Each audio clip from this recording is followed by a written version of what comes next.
हम आपके माध्यम से लोगों के संज्ञान में ये बात लाना चाहते थे कि जो पिछले दिनों में विधानसभा में जो सेशन कंप्लीट हुआ है उसमें किस प्रकार से हिमाचल प्रदेश के किसानों और बागवानों के मुद्दों पे बात हुई है और क्या डेवलपमेंट्स हुई हैं, और इसके लिए जहाँ जहाँ पे हिमाचल प्रदेश किसान कांग्रेस ने अपने डिमांड चार्टर में जो मांगे रखी थी उन मांगों के ऊपर में भी कुछ डेवलपमेंट्स हुई हैं जो पॉजिटिव हैं, और उसको हम आपके माध्यम से लोगों तक लाना चाहते थे। और उन्हीं डेवलपमेंट्स में मैं यदि कहूँ तो जिस प्रकार से टेलीस्कोपिक कार्टन का प्रचलन बंद करने के लिए अगले साल से यूनिवर्सल कार्टन पूरी तरह से अवेलेबल हो जाएगा, ये सरकार ने आश्वासन दिया है, उसके लिए हम कुछ लोगों का धन्यवाद करना चाहेंगे, जिसमें सर्वप्रथम कुलदीप सिंह राठौर जी जो ठियोग कुमारसैन के विधायक हैं, हम उनका धन्यवाद करते हैं क्योंकि उन्होंने नियम 61 के तहत पॉइंट ऑफ ऑर्डर में ये क्वेश्चन हम विधानसभा में लाया और इसी के ऊपर हमारी कांग्रेस सरकार ने संज्ञान लिया और आदरणीय मुख्यमंत्री जी और श्री जगत सिंह नेगी जी जो बागवानी मंत्री हैं, उन्होंने इस बात का आश्वासन दिया है ऑन रिकॉर्ड कि अगले साल से यूनिवर्सल कार्टन जो है वो सबके लिए अवेलेबल होगा, तो इससे कन्फ्यूजन की स्थिति नहीं रहेगी किसानों के बीच। और जिस प्रकार से पिछले कुछ दिनों में हमने डेवलपमेंट्स देखी किसानों बागवानों को लेकर के, जिसमें कि एप्पल को पर केजी करना बेचने के लिए, वो अपने आप में बहुत बड़ी थी। इस चीज़ की मांग बहुत लंबे समय से हिमाचल प्रदेश किसान कांग्रेस करती रही और कुलदीप सिंह राठौर जी ने इसको पिछली बार विधानसभा में भी उठाया था और इस बार हमें उनका धन्यवाद करने का मौका मिला है क्योंकि सरकार ने संज्ञान में लेकर के इस बार पूरा का पूरा सीज़न जो है वो सेब पर किलो के हिसाब से बिका है। ये अपने आप में ऐतिहासिक है। इसकी डिमांड जो है लगभग 30-40 सालों से हो रही थी, तो इसके लिए हम उनका धन्यवाद करते हैं।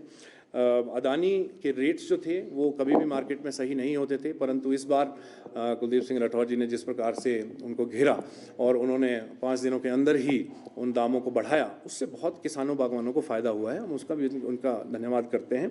और साथ ही साथ हम इस प्रेस वार्ता के माध्यम से कुछ मुद्दों पर भाजपा की निंदा ज़रूर करना चाहते थे। एक तो ये कि यदि आपदा ग्रसित क्षेत्र हिमाचल प्रदेश को घोषित करने के लिए विधानसभा में एक प्रस्ताव लाया जाता है तो उस प्रस्ताव पे सभी भाजपा के विधायक चुप क्यों थे, मौन क्यों थे? क्यों वो ये नहीं बोले कि हाँ हम इसका समर्थन करते हैं? क्योंकि प्रदेश जितना कांग्रेस का है उतना ही भाजपा का भी है। किसान बागवान या हमारे देश के प्रदेश के जितने भी लोग हैं वो सभी लोग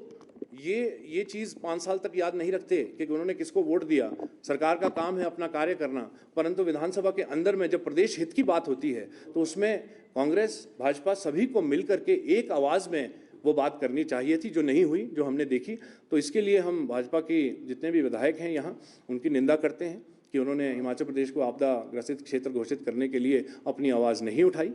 साथ ही साथ हमने पिछली बार जैसा आपको बताया कि केसीसी का हम मुद्दा उठाया था कि 1 साल का जो ऋण है उसके ऊपर ब्याज की माफ़ी मिले, परंतु वो प्रधानमंत्री जी ने हमारी बात जो थी उसको अनसुना कर दिया। उसके लिए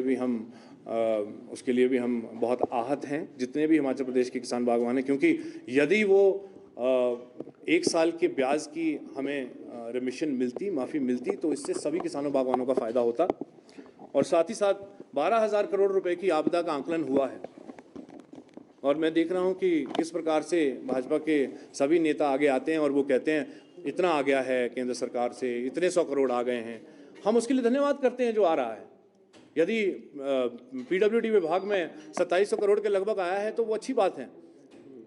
परंतु 12,000 करोड़ रुपए की आपदा है। इस समय राजनीति करने की आवश्यकता नहीं है, परंतु जितने भी भाजपा के नेता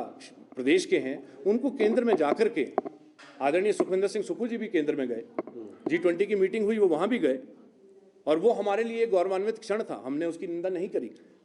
G20 जो था वो देश का था और हम सभी देश के नागरिक हैं, तो इसलिए हमने कहा कि ये बहुत अच्छा हुआ कि हमारे देश ने इसको होस्ट किया। उसी प्रकार जब हिमाचल प्रदेश में आपदा आई तो फिर हम राजनीति के बेस पे इसको क्यों डिवाइड कर रहे हैं कि ये कांग्रेस करेगी, ये भाजपा करेगी? यदि भाजपा की सरकार केंद्र में है तो उसे जितने यथासंभव मदद है वो देनी चाहिए और उसके लिए भाजपा के नेताओं को बात करनी चाहिए।